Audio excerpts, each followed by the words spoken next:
So what I'm going to argue with you basically is essentially that scientists are certainly not capable of predicting where we're going to be. And this view of the Rift Valley in Kenya is, of course, where we humans started. And to give you an idea of scale, what I've done is to draw a blue line across the top, which represents, let's say, fancifully 100,000 years, which is about the length of time Homo sapiens has been on Earth. This is Homo erectus, about 3.9 million years ago. This is Australopithecus afarensis, 3.9 million years ago. That's Homo erectus, about 1.5 million years ago. The brain size doubles from about 400 to 900 milliliters, a remarkable thing in evolutionary terms, because in a million years, that's a very short time. Actually, modesty forbids me to mention there's a third cranium on the photograph, but the average human brain is about 1370 milliliters, so it's trebled. And in terms of evolution, that's very, very rapid indeed. And I suppose the real issue is that actually the genes which make that brain, our brain, your brain, really fundamentally, except for very, very minor changes, haven't changed in 100,000 years. But if you take another timeline, that little line there, and you say, well, in 1599, Shakespeare wrote Hamlet, which tells us a great deal about our humanity. You can start to see that there's something happening in the Renaissance period. By 1609, Galileo looks at the moons of Jupiter and shows that we're not geocentric. Triffidic builds the first locomotive, a steam engine which goes on the road in Camborne in Cornwall and drives up a hill. Didn't go very far, actually, because it collapsed in a ditch. The steam engineering was great. The steering was pretty poor, but they were so pleased it worked at all, they retired to the nearest pub, had roast goose and a lot of brandy, and then couldn't put the fire out. And then 25 years later, we've got this phenomenon.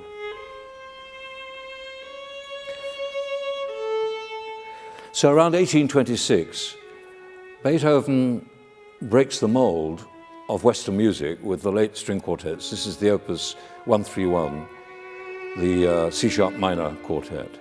And that counterpoint is very, very extraordinary. It tells us a great deal about the human mind. So what we're seeing, of course, is that from the Renaissance onwards, there's something happening. The genes aren't changing, but actually our discovery of things around us is increasing.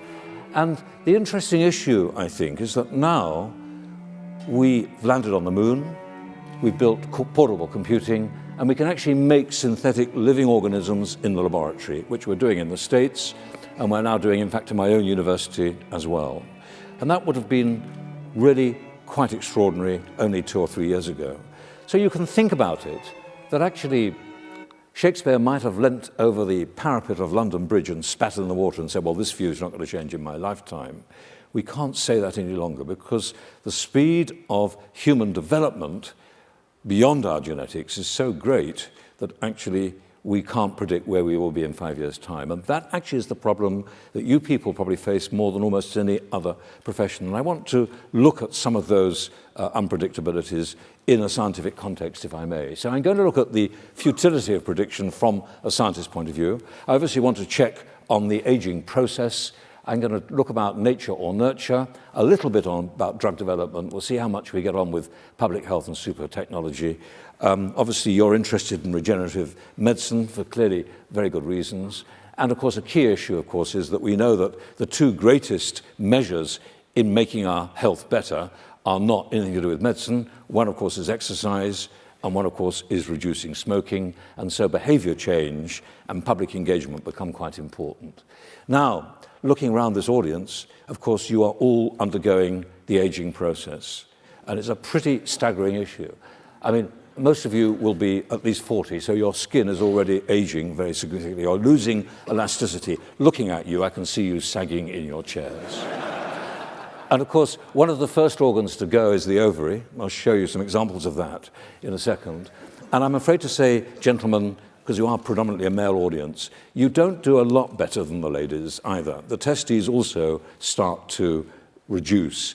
And of course, both these things are very important because actually these hormones which are produced by these organs are very much part of our longevity. So, for example, estrogen actually keeps a woman younger and actually prevents her tissues from aging. Probably next to go is your muscle, your skeleton and joints, as some of you know, having to use that escalator coming up here to join us here. I hope some of you have still got eyes and ears, but there we are.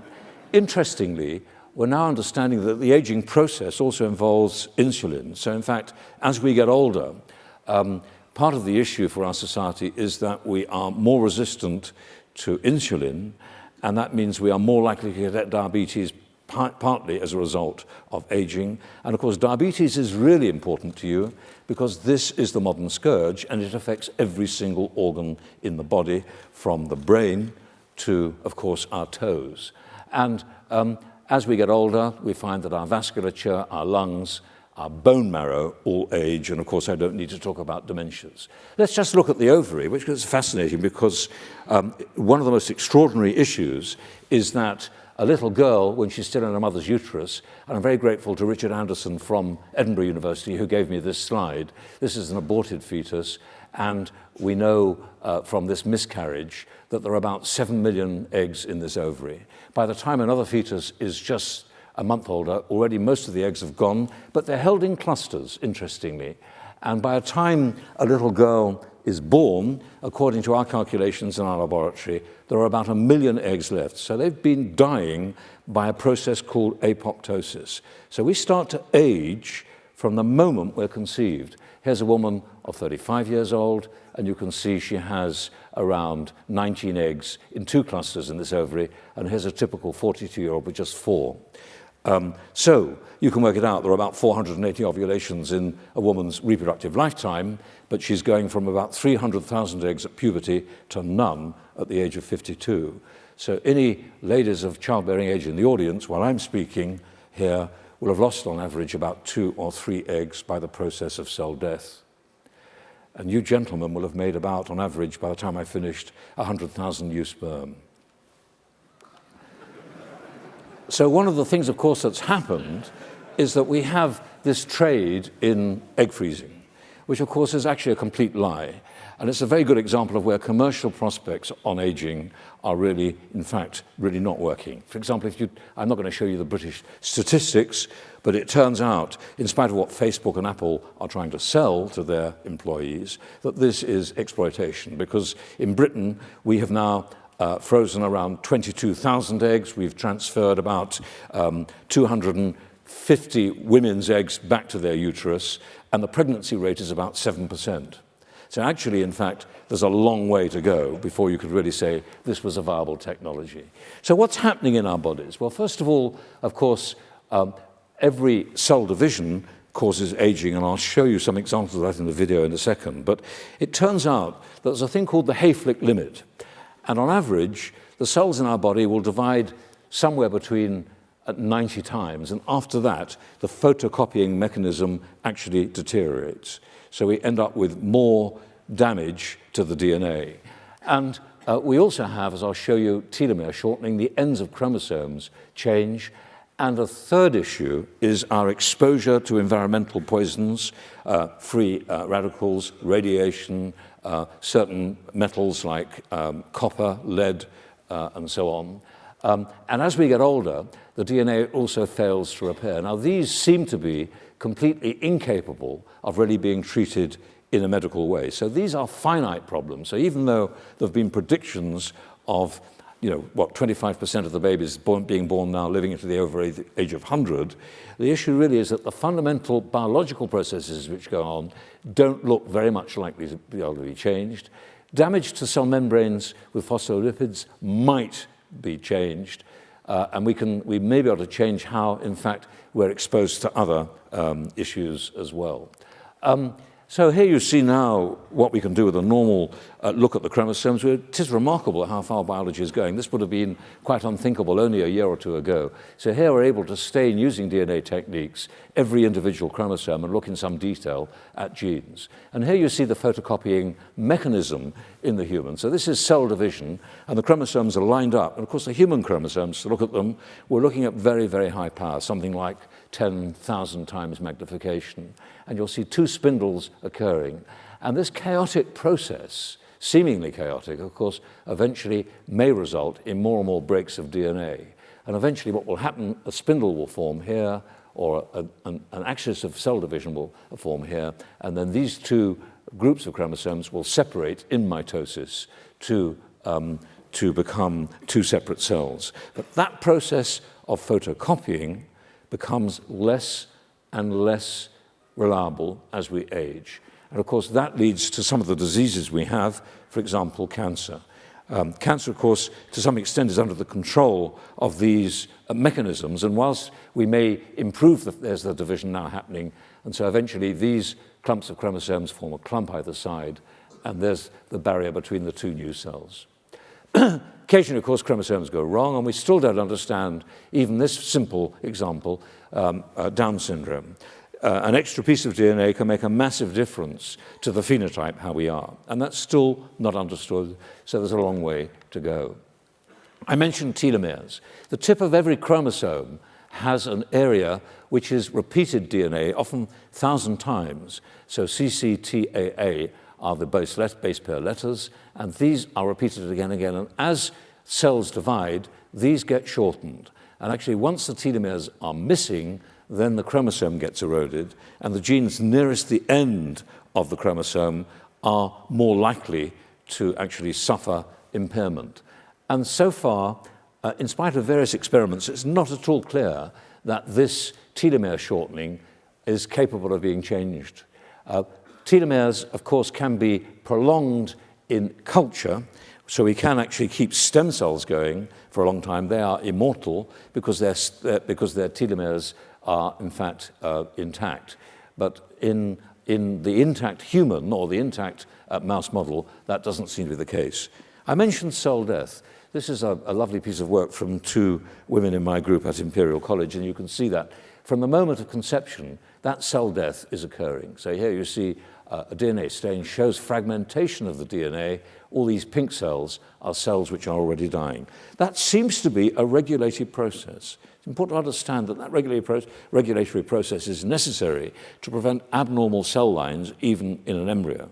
When we started in life, we had a paddled hand, but apoptosis results in that removal of those cells that we don't any longer need. But apoptosis later on, of course, may actually not be nearly as efficient. So, of course, what may then happen, of course, is that you have more abnormal cells in the cell line. Scientists have been very interested in progeria. So, for example, this particular rather terrifying disease, this is the 17-year-old Sam Burns, who had a great deal of publicity, who died last year at the age of 17, of course, is showing the age changes of a 60-year-old. His skin, and pretty well every aspect of his being shows aging. And of course, we now understand that that's due to changes in cell membranes, in particular lamin, and to some extent, we can do something about that. These beautiful confocal microscope photographs show when we treat this with a particular drug, we can increase the musculature in the vessel. So the green staining is new muscle, which has been deposited as a result of this drug. Extremely costly.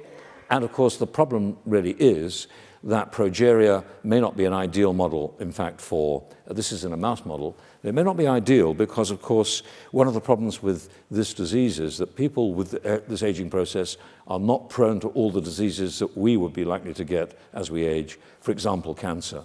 So there's a major deficit there in our understanding. Now, in the year 2000, in June, there was the announcement of the Human Genome Project. And here in this film, you've got President Clinton coming in to announce the first provisional sequence.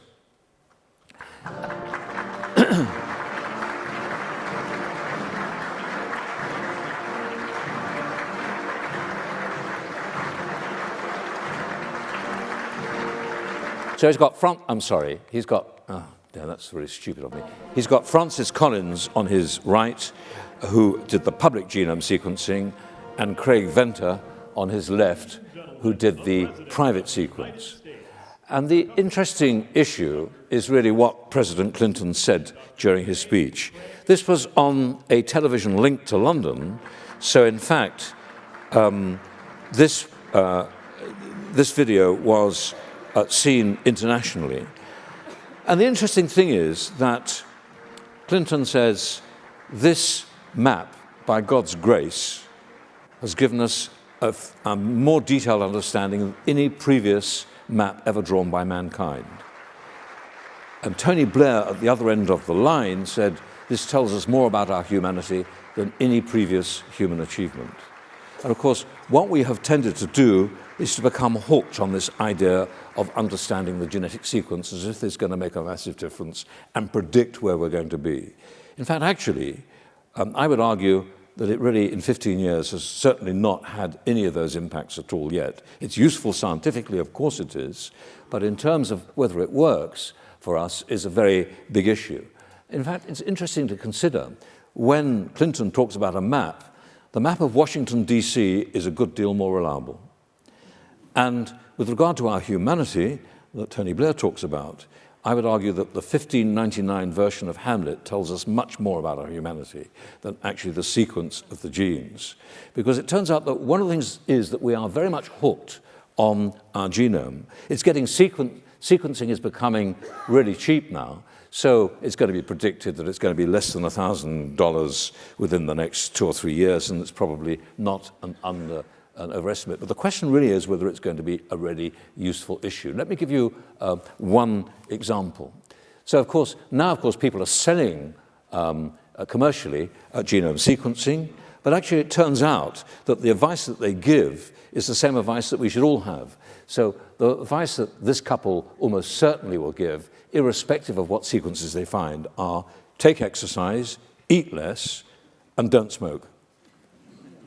Which, of course, we knew already, because actually, by and large, most of the time, the genetic knowledge we get from our genome is not particularly useful yet to our health style. Now, our lifestyle. I understand it may be in time with better big data, but there's a long way to go in data analysis before we can really make effective claims like that. And this issue of screening is something which is increasing in our society.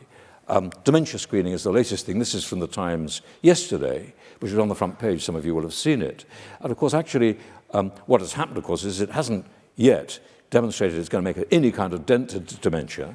And of course, actually, even if we have dementia clinics, we actually have no way of preventing the onset of that disease at the present time. We still need the neuroscience to understand where we're going. So the screening, in real public health terms, is questionable. And indeed, the same applies to early cancer risk review. If you read Michael Baum's work on the breast cancer, you can see that actually we're screening often the wrong population, often too many of the population. Many women are becoming mutilated in consequence. And whilst, of course, certainly breast cancer screening in the right age group and with the right people is justifiable, as a public health measure, it's limited. And I must say, you know, most of you in this room are males, and some of you are over the age of 50, quite a lot of you. Half of you will have a cancer of the prostate. Does that matter? No, it doesn't, because even though that may be detected on cancer screening, most of the time that will not give rise to malignant disease which is going to invade your bones or cause you any disability whatsoever. So the risk of being mutilated with biopsies and getting infections and so on is a very significant issue. And so one of the issues really is this kind of screening really justified? The PSA screen at the moment is really quite inadequate to tell us which prostate cancers are really going to be the ones causing trouble. And the same, I think, really applies to PET scanning and other things which are being sold very expensively in London at the moment. And I remember meeting one of my very close friends in the House of Lords last week, who's a very prominent person who you will have heard of, who came in glowing. He said, I feel really healthy. I've just had this screen. I've spent this money, and I've spent 2 hours being scanned, and I've been told I've got a clear bill of health. And I said, well, actually, you know, David, to tell you the truth, you could walk out of here and drop dead in half an hour's time. One of the issues about gene sequencing, of course, is that one of the things that's made is a huge bubble in pharma, because now, of course, we recognize that cancer drugs targeted to the genome may be really useful. It's the one area where there's been the most optimism, because in fact in all the other diseases that have been looked at, not been very healthy. Well, let's look at the best example. The best example probably is still that with skin cancer, melanoma. Here is a very good example of this new drug, which is a BRAF inhibitor. which given to this patient with extensive metastases with only a few weeks to live, and within 14 days, these deposits of cancer disappear. And of course, this resulted in very, very optimistic claims. But actually, what we see is that after 5 months, the longevity was actually the same. In fact, the average lifespan was still, because the cancers are dividing all the time, new mutations in those millions of cells are occurring all the time. And so the problem really is that these targeted drugs are probably less likely to be effective than we think. Now, of course, I accept completely that the latest immune therapy is a different approach, but we still yet have a long way to go to understand how we can use genomics to help us with the treatment. And of course, the cost of these drugs is rising, and one of the issues is whether, with a healthcare budget and massive inequality in our societies, that really is justifiable. I said I would mention regenerative medicine. This is from our own lab. This is being grown from a single embryonic cell, a stem cell, dosed by Michael Schneider, funded by the British Heart Foundation. And here you see we've made a whole block of heart muscle. It's interesting to think that about 1/3 of you will end up with heart disease. And the idea of being able to transplant a block of muscle like this, of course, gives us extraordinary optimism. But it's very easy for scientists to look down the microscope and be mesmerized by their own sense of wonderment and therefore power. And I think we have to recognize that we need to be very modest in our claims about what we can do, because in fact there are a huge number of problems about getting this from the bench to the bedside. And of course, one of the issues, of course, is that we are still hooked up on our genetics. This iconic painting, which tells us, I think, a lot about that issue of Hamlet, 1656 in the Prado in Madrid. It's, of course, as you know, this very strange painting by Diego Velázquez, and it seems to be a self-portrait, but obviously he's at first looking at us, but then we realize he's looking beyond us. And that's a mystery. Nobody in the painting is really looking at anybody else. And that is odd too. We have some clues from the fact that Nieto de Velázquez, not a relation, is the Queen's bodyguard, so he's obviously there. The Queen therefore must be present, and Mariana is present in the mirror. And the question is that a reflection of the painting, or is that a reflection of her looking at Velázquez? And art historians have been absolutely mesmerized by this painting because there are so many mysteries about it. The Mariana in the Maria in the center, the Infanta, is about 7 or 8 years old, and she's got this interesting quizzical look. And the question is she about to leave? Because Donna Ariella is just curtsying to her. And the one person who's looking at us in this painting is quite interesting to us, and it's always forgotten by the art historians. It's in fact Maria Barbola, and you can see from the bridge of her nose that it's flattened. She's an achondroplastic dwarf. And what Velázquez is giving is massive dignity to somebody with a genetic disease. And he's arguing already that perhaps nurture is more important than nature. And it's very interesting when you look at his other paintings of genetic disease, and he painted at least half a dozen or 7 or 8 subjects with genetic disease. He gives them a dignity which is often missing in earlier paintings from the same period. Now, well before genes were discovered, Linnaeus was already classifying biological life. And of course, he was a great botanist, and he had something which was very strange. Linaria, he was able to classify Linaria by its taxonomy, showing that it had these sorts of petals. And then he was absolutely struck when the same species gave rise to this plant. And he said it was really rather like having the delivery of a calf with a wolf's head. He couldn't understand how, in fact, that what was obviously the inheritance had changed so much. We now know, of course, by recent research in the last 10 years, that what's happened here is that the environment in that field in Sweden has actually changed the development of that plant's seedlings and future generations. So in fact, here we have an example of evolution in a single generation, very much against the idea of Darwin, really. This is not a long process. And we understand now, in fact, environmental influences are really quite important. Here's a classic experiment by my colleague François Champagne at McGill University. And you can see, for example, how mice that groom their young well, high grooming, are going to be better mothers than those that don't. Grooming involves licking and stroking and nesting the animals. They all get breastfed. And it turns out that the DNA doesn't change. The printing remains the same in the brain, but in fact the way the genes express changes. And so the estrogen, remember I mentioned estrogen before, is this vital aging hormone, and the way it's expressed in the brain changes. And it turns out that these animals, when they grow up, if they're not well groomed, are more likely to be aggressive, they're more likely to be cognitively impaired.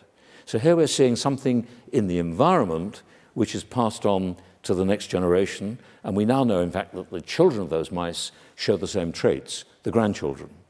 So here we're beginning to see that actually the genome isn't perhaps quite as important as we thought. Let's look very close to home. This is Glasgow, and of course this is pretty devastating. This is a suburb of Glasgow that some of you will know, filmed by a local resident. This is Coulton. And when you look at the death rates in Coulton, you can see male longevity is about 54, which is actually lower than it is, for example, in Mali, lower than it is in Mozambique. If you walk 6 kilometers or 7 kilometers to Lenzie, it's 82, one of the highest in the world. So these health inequalities are massive. And Rebecca Landy from Cambridge has been looking at the mathematics of this population. And when she's corrected it for the usual things like smoking, heart disease, obesity and so on, well, those are problems, there's something else going on in that population. And I'm ready to bet there may be something way back. This is not genetic, because the genetics of this population and this population are likely to be very similar. But there's something which is not genetic going on, but something which is in the environment, which actually is imprinting a change, and a change, of course, in the way genes are expressed. And of course, this is particularly important in the modern scourge. Britain is doing very badly with obesity, and of course, this is something which worries our politicians very greatly.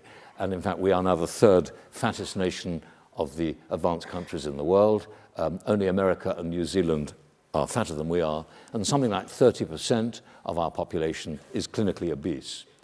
Here's a very interesting experiment by Gregory Dunn, and what Gregory has done, what he's managed to do is to give a female rodent a high-fat diet and make it deliberately fat. What's very interesting is that it will give birth to both males and females, but the males pass on something to that mouse's grandson, which is then expressed in the great-grandchildren. So the fatness of that mother affects the fatness of this female rodent. And these are more likely to be diabetic mice, they're more likely to have insulin resistance, and they show all the traits that their great-grandmother showed. Interestingly, the males are in fact protected, and they're more resistant to diabetes. So here we're beginning to see that environmental influences are actually rather more complex than we thought. This relationship between our nature and our nurture is one that we have to understand if we're going to understand public health. Even though they have a normal diet, they are more likely to be fat. And that, I think, is a very, very interesting observation. And we're going to need to see more of that with human cohort studies. We're doing one at the moment in Singapore. It's 5 years in, so it's much too early. But I'm hopeful that we're going to see some understanding of these mechanisms. So, of course, we've heard about the God delusion. Well, I'd argue that there's a science delusion. Science is not the only version of the truth. It's a version of the truth. And certainly, the point I'm making is that genes are not necessarily the only unit of hereditary, and that some genetic variations are not strictly speaking, random. Now, the question really is, of course, that what we will have to do if we're going to really change the environment is to have behavior change. And we looked in the House of Lords some months ago, last year, for about 6 or 7 months at behavior change. And what we found was that there were all sorts of ways we could influence behavior change, but actually very few of these things in a British population, at the population most at risk, made much difference. Fiscal incentives were probably most important, but of course in a poor society these may be important, but most other things are not. So really we still have a big problem to understand how we communicate in this country and how we engage the public. And I think one of the problems in government is that we still don't have good research in the social scientists. And indeed, we don't have a chief social scientist in Whitehall. And I think that's a big problem for us. And I think we need to understand that better. And so consequently, we're often very, very illiterate when it comes to science. It's extraordinary, for example, that this Mori poll shows that it was regarded as being 80% acceptable to do experiments on a human volunteer, but only 63% acceptable to do it on a bacterium. And you can see that, in fact, even when we grade the experiment, we are prepared to give mice quite a lot of pain with cosmetic testing, but not monkeys. And so we actually have to understand some of these impositions. So, of course, where we're looking at a new leukemia drug for a child, then, of course, we may decide that the severity of the experiment is justified.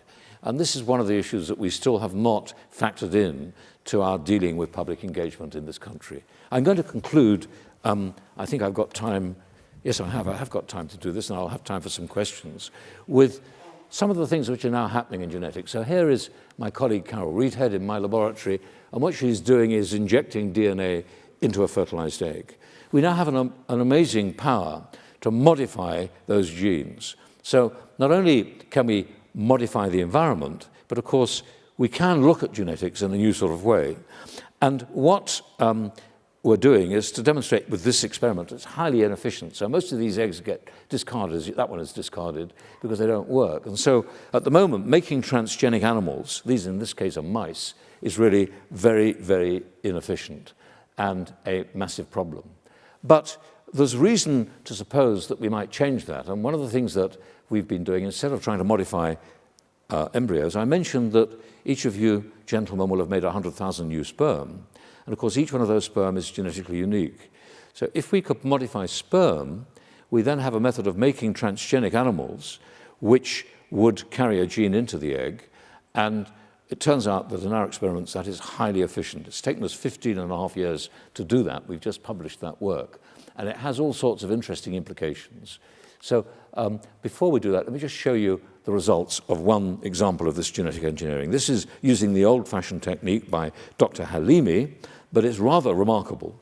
So if you look at this wild mouse, which is a normal mouse, compared with a mouse that's been enhanced with both its mitochondria and its nuclear DNA working to improve its muscle supply, you can see what's happening.